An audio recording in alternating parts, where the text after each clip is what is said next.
There's enough in your vortex to keep you thriving for 20 or 30 lifetimes. That's how dynamic it is. That's how big it is. And you want some of it. How are you going to get it? You got to get into receptive mode. You've got to think like your inner being thinks in order to be in that receptive mode.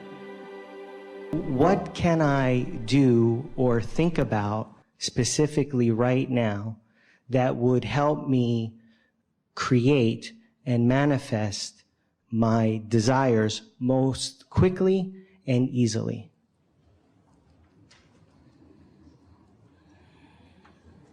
I've already created them, and they don't need to come fast. And if I will chill out, they will come easily.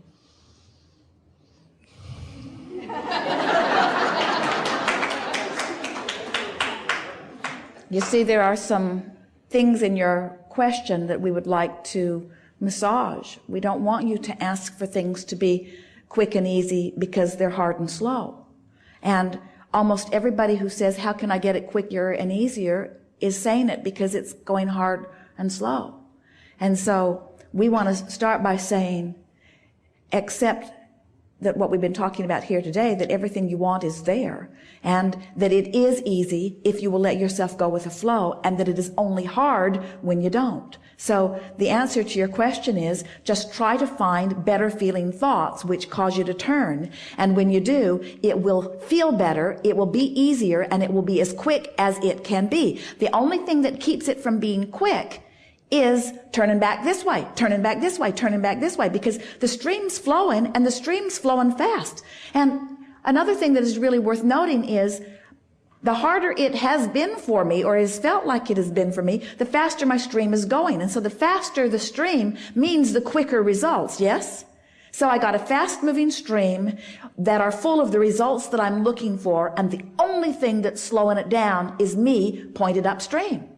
So the answer to my question has to be obvious. I just have to stop pointing upstream. And how do I know when I'm doing that?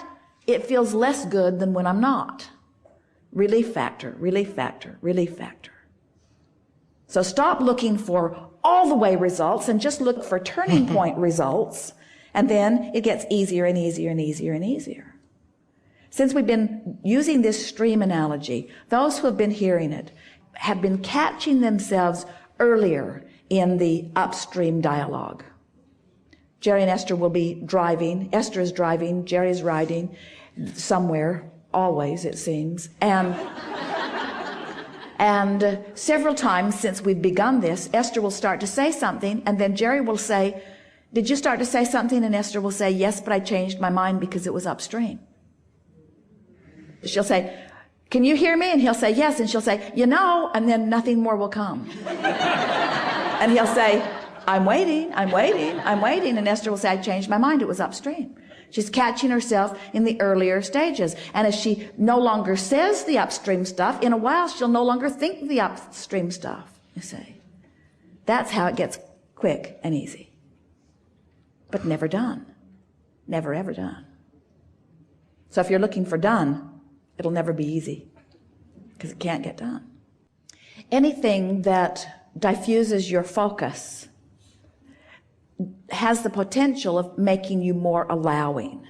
So it could affect you vibrationally in the sense that if it mellows you out and causes you to stop beating up on yourself and others, it could cause a turning in the stream effect. But the same diffusion of focus, and it depends on how you feel about it. In other words, if it makes you feel uncomfortable, then it causes you to go upstream. If it makes you feel guarded because it's hard to get or could potentially cause you trouble, in other words, you have to know by the way you feel. We teach meditation as the same turning in the stream, because the same diffusion of focus that causes them to offer less resistance also keeps them from being able to focus as powerfully in the direction of what they do want. It's a sort of watering down of experience. It's sort of like we encourage, meditation is a really good bridge to, let's say you've been beating the drum of something, and it's something that you don't want that makes you feel negative. And And you think, well, I should think a more positive thought about that. But there are no positive thoughts about that active anywhere within you, because you've been beating that negative drum for so long that it's like you're setting your radio dial on 106 and trying to hear what's being broadcast on 98. The frequencies are so far apart. So it's easier to quiet your mind than it is to find a pure positive thought about the same subject. It's logical that you're going to pick up the drum and start beating it right where it was. And that's why we are encouraging a deliberate choice by choice turning in the stream, because that way you affect lasting choices. If 100 times today you deliberately choose something that feels better, you have affected your vibrational point of attraction. You just have. So the people, the experiences, and even the thoughts that you now have access to by law of attraction have shifted. Where it's like when you go to sleep at night. Let's say you're worried. So you're negatively attracting. You go to sleep. While you slumber, you stop your negative attraction because you withdraw your focus. But when you wake up, very good odds that you're going to pick up right where you left off, because while you slumbered, you weren't doing anything about improving your. So that's why we would say 10 or 15 minutes of deliberately focusing in the direction of what feels good is far more effective than sleeping or meditating that just takes you out of the game, so to speak, temporarily. It gives you relief. It just doesn't affect your vibration. That's the answer. And relief is worth something. Wow. Thank you. Is there anything that you wanted to share with me?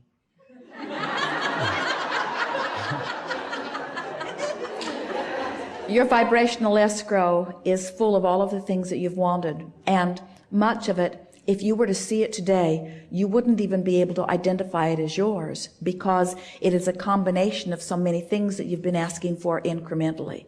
In other words, Source knows even more clearly and powerfully what you've been asking for than you could sit and articulate right now. We've seen it, and it is magnificent. So our encouragement to you, this is coming specifically from your inner being, who is infinitely aware of everything that you're asking for. Be easy about it. Be easier on yourself. Don't let others who don't know what they're talking about, and they don't, in relationship to what you should be doing, don't let them be the last word or the middle word or the beginning word or any word. Disregard the peanut gallery and give your undivided attention to your awareness of where you are in relationship to what you're being called toward. Understand that you're not being called toward something that is separate from you. There's not something that you're supposed to do. Every bit of it you have put there. You're on track, you're on schedule, nothing's gone wrong, everything's all right. It's time for you to start enjoying your journey. Thank you. Thank you very much.